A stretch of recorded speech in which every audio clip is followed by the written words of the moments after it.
Welcome back, YouTubers. It's Barry with another edition of Leisure Cooking at Home with Barry. And I'm starting the first of a series of videos that I want to call Holiday Essentials. This is going to be a turkey giblet gravy that we'll be doing today, but later on I'll be uploading other traditional favorites such as black eyed peas, collard greens, and other greats that I grew up having in the South and that you may be familiar with as well. But today we're going to start out with some turkey giblet gravy. Now, exactly what are turkey giblets? Well, I'm glad you asked. Let's take a look and see what we can find out. Usually, your turkey or your hen will have a cavity at the top of the bird and at the rear of the bird, but the giblet packets and the turkey neck will usually be stuffed in the rear cavity of the bird. Once you've pulled those items out, you should have the turkey neck and a sealed package. So what's in that sealed package? Usually you're going to find your gizzards, your liver, and the heart from the bird that you're working with, whether it's a turkey or a hen. Now let's begin preparing our three main vegetables. We're going to start with our onions. The next is going to be our bell pepper, and then of course our celery. Also for this dish, I'm going to be using an avocado-based cooking spray. I'll also need about a tablespoon of flour, and for my seasoning, I'm going to be using salt, pepper, and garlic powder. And finally, we'll need our chicken broth or water. You can use either one. Now we want to start mixing our vegetables together. But before we do that, I want to make sure I spray my avocado cooking spray in the pan. After that heats up, I want to add my onions and just start giving those a toss around. Then I'll add my bell pepper and do the same thing.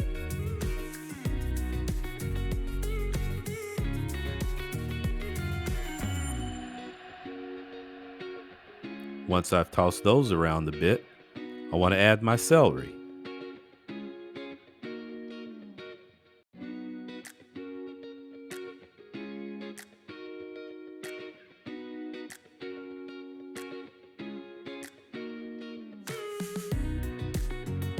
You'll want to toss your vegetables until they start to cook down and look a little something like this.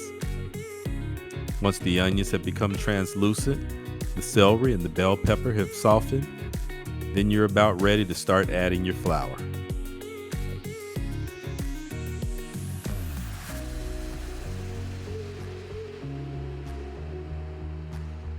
Now we're ready to start adding our flour. You can start adding it sparingly at first, because you can always add more if you want to thicken your gravy up later on. Otherwise, if you add too much, your gravy might be too thick and it's hard to thin it out at that point. So once you add the flour, just begin to toss it around in the vegetables until the flour starts to brown.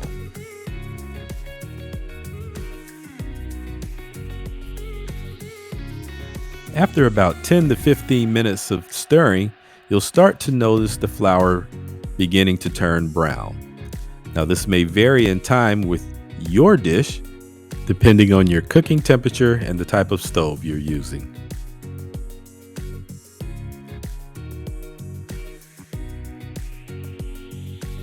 Now we're ready to add our broth and bring our mixture to a boil. Now you'll want to start stirring so that you can release the flour from the vegetables and allow it to mix in with the broth. You'll want to continue this process until your mixture comes to a rolling boil.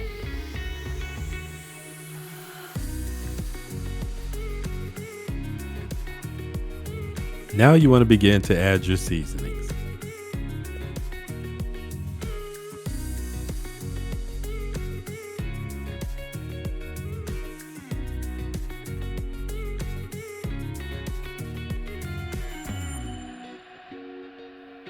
Once you begin to stir your seasonings in, you want to make sure you're taking taste tests along the way. You want to make sure you're not over seasoning your gravy.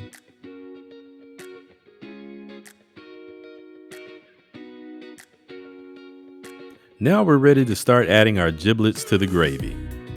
Now, if you're like me, I don't like liver and I generally don't eat the hearts. But in this case, I add every single piece to the gravy because that's where all the flavor comes from for your turkey giblet gravy. So go ahead and add those pieces in there, and you're gonna let them simmer for about 15 to 20 minutes. In some cases, it may be longer because it takes a little time to tenderize the meat.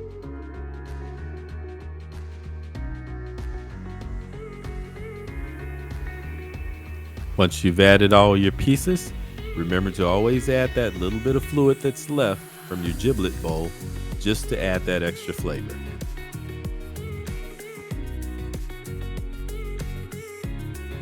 At this point, you can start to see our gravy thickening up. Now you want to cover your gravy and you want to turn your heat down to about a low to medium low temperature and let the gravy simmer for about 20 minutes or more. Well, our gravy has been simmering for at least 20 minutes. I think I had mine simmer a little longer. So it's time to kind of check and see what we have. You can see we have a really nice brown color. The thickness and consistency of the gravy is right where we want it. Now you want to take your final taste test. If everything is good, then you're ready to plate it up.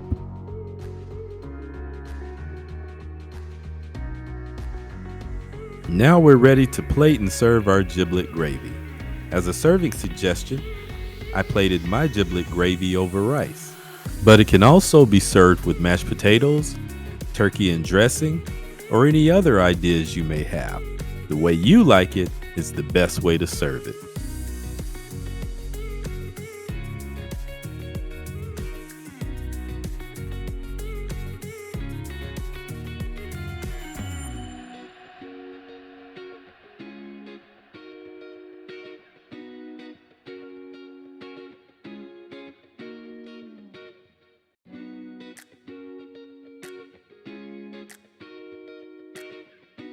And that's how easy it is to make turkey giblet gravy. Well, as always, thank you for joining me here at my channel. I'm always appreciative of everyone that stops by. And remember, please subscribe, hit the like button if the video was beneficial to you. And also remember to comment down there at the bottom. And please share the video with your friends and family. Once again, thanks for joining me on my channel, and I'll see you next time.